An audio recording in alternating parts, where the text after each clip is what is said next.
이재명 대표는 꼬투리 잡기식 정치 탄압에 끌려다니지 않을 것입니다. 이재명 대표는 검찰의 서면 조사 요구를 받아들여 서면 진술 답변을 하였으므로 출석 요구 사유가 소멸되어 출석하지 않습니다.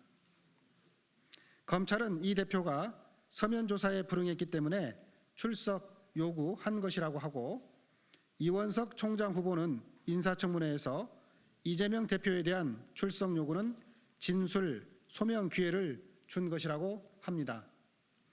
당 안팎의 대체적인 의견도 꼬투리 잡기식 정치 탄압에 끌려다니지 말아야 한다는 것입니다.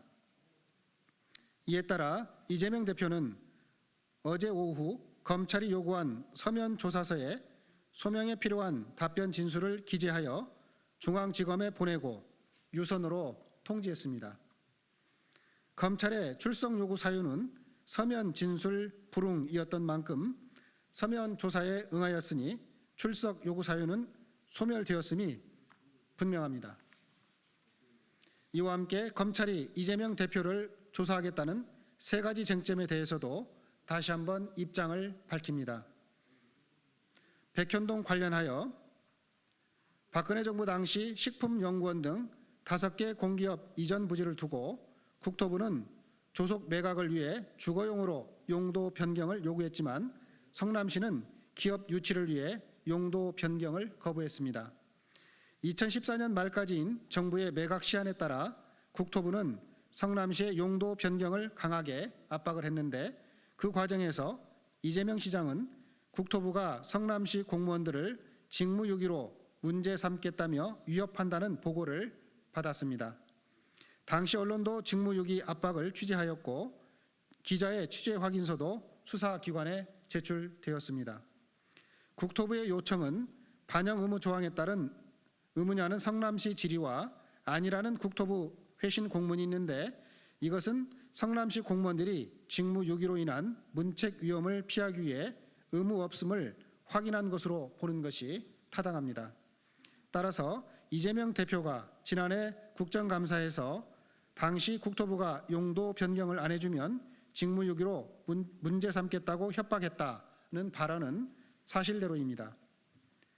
대장동 관련하여 국민의힘 새누리당 국회의원이 LH 공공개발을 막아 민간개발의 길을 열었고, 이재명 당시 시장이 다시 공공개발을 시도하자 국민의힘 성남시, 당시의 새누리당이죠, 성남시 의원 전원은 공공개발을 포기시키고 민간개발을 강요하기 위해 전원 일치된 의견으로 도시공사 설립과 지방채 발행을 막아 공공개발을 불가능하게 만들었습니다. 이는 당시 언론 보도로도 확인이 가능합니다.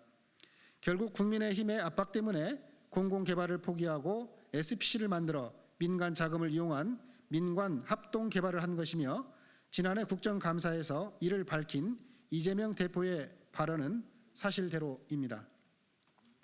성남도시개발공사 고 김모 처장과 관련하여 이재명 대표의 김모 처장에 대한 기억은 경기도지사 당선 후 선거법 소송이 시작된 이후였습니다. 이재명 대표는 도지사 당시 선거법 재판 때문에 대장동 사업 내용을 잘 아는 실무자로 김 처장을 소개받아 여러 차례 통화하였습니다.